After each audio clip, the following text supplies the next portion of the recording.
So, picture this, my own brother, the one I grew up with, the one I shared a lifetime of memories with, decided to get married, and I wasn't invited. Not only was I not invited, but when I finally got the guts to ask him why, his exact words, dripping with a coldness I'd never heard from him before, were, "My wife doesn't want you there." Can you believe that? My own brother, choosing his bride over his family, over me. I still replay those words in my head, wondering if I heard them right, wondering what could have possibly led to such an unthinkable situation. Was I wrong for what I did next? Tell me, would you have done the same thing if your own flesh and blood had cut you out like I was nothing? It all started, I suppose, long before the wedding invitations ever went out, or rather, didn't go out to me. My brother, Mark, and I have always had a complicated relationship. Growing up, we were inseparable, typical brothers causing mischief and defending each other against the world. He was older by 3 years, and for a long time I idolized him. He was the cooler, more outgoing one, while I was always a bit more reserved, more of a thinker. As we got into our teens, things started to shift. He found his crowd and I found mine. We drifted a little, but the bond was always there, or so I thought. Family dinners, holidays, occasional outings, we were still brothers. Then came Sarah. Sarah entered Mark's life about 5 years ago, and from the moment I met her, I felt a strange tension. She was beautiful, no doubt, with striking blonde hair and an assertive personality. Mark was instantly smitten, completely head over heels. I tried my best to be welcoming, to embrace her as part of our family. I invited them over for barbecues, tried to engage her in conversation, asked about her life. But there was always this underlying vibe from her, a subtle coolness that I couldn't quite put my finger on. It wasn't overt hostility, but more like a polite detachment, as if she was tolerating me rather than genuinely connecting. My wife, Emily, noticed it too. Emily is incredibly perceptive, and she often remarked that Sarah seemed to size people up, and that I, for some reason, didn't quite pass her unspoken test. I brushed it off, thinking it was just Sarah's personality, or maybe I was overthinking things. I wanted to like her for Mark's sake. Over time, this subtle coolness from Sarah escalated into more overt snubs.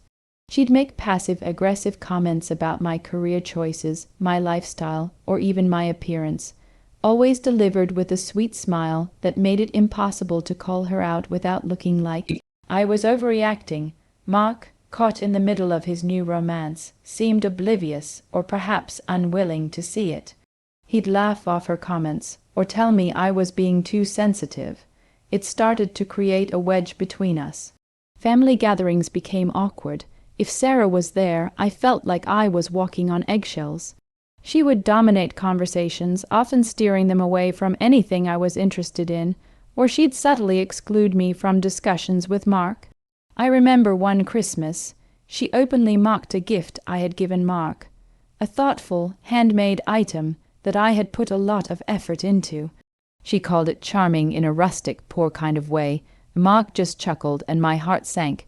Emily saw the hurt in my eyes and tried to interject, but Sarah just gave her a dismissive wave. Things came to a head, ironically, during a family vacation that Mark and Sarah had organized. My parents, Mark, Sarah, Emily, and I were all at a beach house. One evening, after a few drinks, Sarah started making comments about Emily's career, suggesting it wasn't as fulfilling as her own high-flying corporate job. Emily, who is a dedicated and passionate teacher, was visibly hurt. I finally snapped. I told Sarah that her comments were inappropriate and uncalled for, and that she had no right to belittle Emily. Mark immediately jumped to Sarah's defense, accusing me of being aggressive and overprotective. We had a huge argument right there on the porch, shouting at each other like we hadn't done since we were teenagers. Sarah, of course, played the victim, tearing up and saying I was attacking her. My parents were horrified. The rest of the vacation was a complete disaster, filled with icy silence and barely disguised resentment. After that incident, communication between Mark and me became almost non-existent. Our parents tried to mediate, but it was clear that Sarah had poisoned Mark against me. He started echoing her criticisms, saying I was too negative, too judgmental, too sensitive. I tried to reach out to mend fences, to explain my perspective, but he just wasn't hearing it. Every conversation felt like talking to a brick wall, with Sarah's opinions echoing through his words. It felt like I had lost my brother, replaced by a version of him that I didn't recognize, a version under Sarah's complete influence. Then came the engagement announcement. I found out through my mother, not from Mark directly. He called my parents ecstatic, and my mom, trying to be inclusive, called me to share the news. My initial reaction was a mix of happiness for my brother and a knot of dread in my stomach. I knew what this meant. Sarah would be even more entrenched, and my already tenuous connection with Mark would likely fray even further. I called Mark to congratulate him, forcing enthusiasm into my voice. He sounded surprised to hear from me, almost awkward. He thanked me, and the conversation was short and stilted. No mention of me being a part of the wedding, no asking about our relationship. It was just a polite, distant exchange. Weeks turned into months. My parents started receiving updates about wedding plans, venue choices, caterers. Emily and I watched from a distance, feeling increasingly isolated. Other relatives, aunts, uncles, cousins, started getting their save-the-date cards. Still nothing for us. I tried to convince myself that maybe it was just an oversight, that the official invitation would come. Emily, ever the realist, warned me not to get my hopes up. She doesn't like you. She'd say gently, and Mark is clearly letting her run the show. It hurt to hear, but I knew she was probably right. The silence grew louder and louder. My parents, bless their hearts, were caught in an impossible situation. They wanted us all to get along, to be a family, but they also didn't want to jeopardize their relationship with Mark and Sarah, especially with the wedding approaching. They'd cautiously ask Mark if he'd invited us, and he'd give vague answers, or say Sarah was handling the guest list. It was a cowardly deflection, and it made my blood boil. It was his wedding too, his family. Why was he letting her have such absolute control? Finally, the invitations started arriving for everyone else. My parents received theirs. My aunt and uncle received theirs. My cousin received his. Emily and I received nothing. The hurt turned into a burning indignation. How could he? How could my own brother deliberately exclude me from one of the most significant days of his life? It wasn't just about the wedding itself. It was about the complete disavowal of our shared history, our brotherhood. It felt like a public declaration that I was no longer family, that I was expendable. I couldn't let it go. I decided I needed to confront him, to hear it from him directly. I called him, my voice shaking with a mixture of anger and raw pain. "Mark," I started, trying to keep my voice steady, "I haven't received a wedding invitation. Am I not invited?" There was a long silence on the other end, a silence that felt heavier than any words. Then he sighed, a deep, exasperated sound. "Look," he said, his voice devoid of any warmth, "Sarah's handling the guest list. And well, my wife doesn't want you there." Those words. They hit me like a physical blow. Not we, and not I, but my wife doesn't want you there. It was definitive. It was cold, it was final, my own brother using his new wife as a shield, openly admitting that she held the power to cut me out of his life. The pain was immense, but it was quickly overshadowed by a surge of pure, unadulterated rage. All the years of subtle snubs, the passive-aggressive comments, the arguments, the growing distance, it all coalesced into this single, devastating moment. I hung up the phone without another word. I couldn't trust myself to speak without saying something I might regret, something that would only escalate the situation further. Emily found me sitting in silence, staring blankly at the wall, and I just told her. He said Sarah doesn't want us there. She held me, and for the first time in a long time I cried. Not just for the lost invitation, but for the lost brother. So that's the situation I was in, and I had to make a choice. My brother, my own flesh and blood, had chosen his new wife over me and had effectively disinvited me from his wedding, using her as the reason. I felt betrayed, hurt, and utterly disrespected. I lay awake for nights, replaying the conversation, the coldness in his voice, the justification. A part of me wanted to just walk away, to lick my wounds and accept that our relationship was over. But another, much stronger part was consumed by a desire for some form of justice, some way to make him understand the gravity of what he had done. It wasn't about revenge, not exactly, but about a statement that said, you can't treat family like this without consequences. Before I tell you what happened next, I want you to pause and comment below what you would have done in my shoes.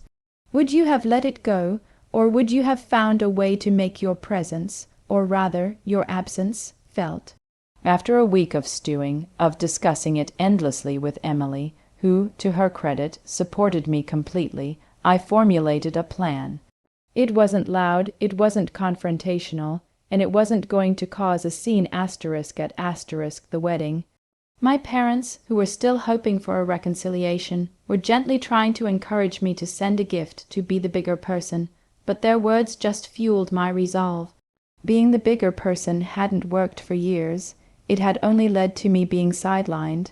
My plan revolved around the wedding gift, or rather, the ** of a wedding gift, coupled with a very specific, carefully crafted message.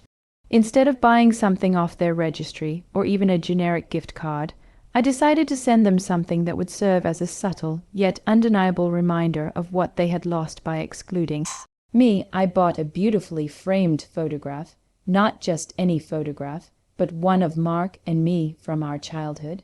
It was a picture of us, probably around 8 and 11, laughing, arms slung around each other, covered in mud from head to toe after a particularly adventurous day in the woods behind our childhood home. It was a picture that perfectly encapsulated the bond we once shared, the carefree joy of brotherhood before Sarah entered the picture. Along with the framed photo, I wrote a card, and this card was the real masterpiece of my plan. It was short, to the point, and utterly devoid of anger, but packed with poignant subtext.